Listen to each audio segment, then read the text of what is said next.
lihat deh. Mereka mau apa situ? Ngapain coba siang-siang kayak gini? Iya. Hei, ngapain? Sini. Aku segar loh, segar banget. Aduh, senangnya. Segar banget. Rasa sih? Iya, aku coba. Coba. Dari sini ya? Iya. Airnya dari sumur ini. Aduh, segar iya. sekali. Iya. Mirip sama tema kita ya. Iya. Itu tuh, apa sih? Perempuan Samaria di sumur Yakov. Oh iya. Oh. Kisahnya itu kan dia berjumpa dengan Yesus kan? Iya. Dia berjumpa dengan Yesus itu kan Yesus yang adalah air kehidupan. Iya, jadi Yesus itu memberi kesegaran kepada perempuan Samaria itu.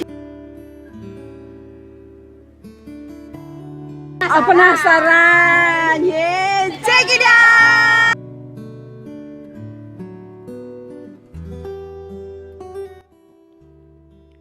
Sesudah selama wafat, Israel terbagi menjadi dua, yaitu kerajaan utara dan kerajaan selatan. Raja Omri membangun ibu kota kerajaan utara di atas bukit, sebelah barat laut Sikem. Daerah itu dibeli dari seorang yang bernama Semer, yang kemudian namanya dipakai untuk daerah itu, yaitu Samaria. Di Samaria didirikanlah beberapa pasar, sebuah rumah yang dilapisi gading dan kuil-kuil untuk menyembah Baal. Dari sinilah para nabi dan orang Yahudi yang tinggal di Israel menganggap orang Samaria sebagai penyembah berhala, sehingga mereka menolak orang Samaria. Hal ini dapat dipahami karena di Samaria terjadi percampuran perkawinan antara orang Yahudi dan bangsa lain. Kisah perjumpaan dan percakapan Yesus dengan perempuan Samaria merupakan suatu ketidaklaziman bagi orang Yahudi. Orang Yahudi tidak bergaul dengan orang Samaria karena wilayah Samaria dianggap kafir. Dikisahkan, identitas wanita Samaria tidak disebutkan secara jelas di dalam teks kitab suci, hanya dijelaskan bahwa ia hendak menimba air di sumur Yakub pada jam 12 siang. Jam 12 siang mau menunjukkan bahwa waktu itu adalah waktu yang terpanas, di mana jarang orang mengambil air pada jam itu. Ini menunjukkan bahwa ia malu, bersembunyi, dan menghindar dari perjumpaan dengan orang lain. Dari teks ini menunjukkan bahwa wanita ini memiliki moralitas yang kurang baik. Perempuan Samaria tersebut ternyata telah menikah sebanyak 5 kali, dan yang saat ini tinggal bersamanya bukanlah suaminya. Perbuatan perempuan ini juga melanggar aturan para rabi Yahudi.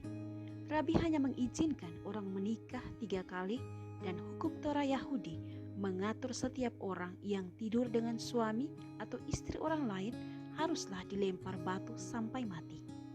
Jadi perempuan ini pasti tidak diterima orang Yahudi. Juga ia diusir oleh kaumnya sendiri. Dia terlihat bermasalah dalam hubungan dengan sesamanya, orang sekampungnya. Dia kesepian, terisolir. Dia ada dalam kemarahan atau kegeraman atas masalah-masalah di dalam kehidupannya. Hidupnya tertutup rapat seperti sebuah misteri. Sampai akhirnya Yesus membuka misteri hidupnya itu. Yesus berkata kepada perempuan Samaria itu, "Berilah aku minum." Yesus tidak ragu-ragu sebagai orang Yahudi meminta minum kepada orang Samaria. Dengan bersikap seperti itu, Yesus ingin meniadakan perbedaan antara orang Yahudi dengan orang Samaria. Permintaan Yesus ini kelihatannya sederhana, tetapi tidak biasa, sebab mengakibatkan terjadinya peristiwa yang besar, yaitu wanita Samaria itu mengalami pertobatan yang sungguh-sungguh.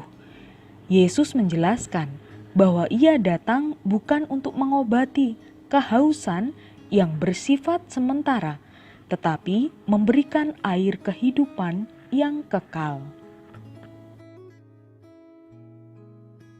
Wanita Samaria itu bukan saja bertobat, bahkan langsung menjadi saksi baginya. ia menjadi saksi untuk menyampaikan tentang perjumpaannya dengan Yesus dengan menyatakan suatu keyakinan tentang kehadiran seorang Mesias. Pada gilirannya, orang-orang Samaria menjadi percaya melalui berita itu sehingga mereka datang kepada Yesus. Kami percaya, tapi bukan karena apa yang kau katakan, tetapi kami sendiri telah mendengar Dia dan kami tahu bahwa Dialah benar-benar juru selamat dunia.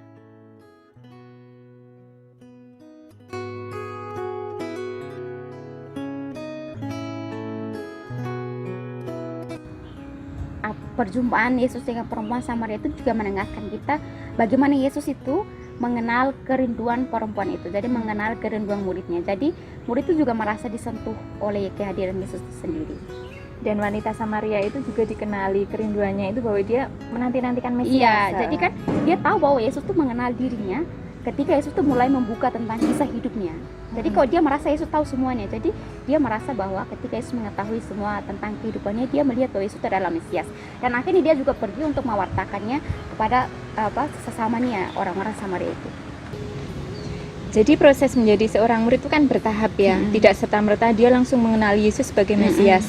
Tetapi bahwa pada awalnya itu dia mengenali Yesus sebagai orang Yahudi, baru kemudian bertahap mengenali Yesus sebagai guru, lalu sebagai nabi, baru kemudian sebagai Mesias dan juru selamat. Nah, pengenalannya karena merasa dikenali oleh Yesus dan dia semakin mengenal Yesus itu siapa, lalu pengalaman itu dibagikan kepada orang-orang sebangsanya. Dan situ dia seperti mengalami relasi yang mendalam sekali dengan Yesus, dan itu yang relasi dia dan Yesus itu akhirnya mengubah dia juga menjadi orang yang lebih baik. Jadi kan kita melihat bahwa pertemuan atau intimitas dia dengan Yesus itu membuat dia menjadi berubah. Dia yang dulu orang Samaria berubah untuk mematahkan Yesus kepada orang lain juga. Dan juga kan sampai akhirnya mereka orang-orang Samaria juga akhirnya percaya kepada Yesus, bukan karena pewarta perempuan itu sendiri, tapi mereka juga mengalami Yesus. Artinya mereka juga mengalami relasi yang intim dengan Yesus sampai mereka juga percaya bahwa Yesus adalah Mesias yang menyelamatkan, yang membawa air kehidupan, memberikan mereka kesegaran seperti itu ya. Iya.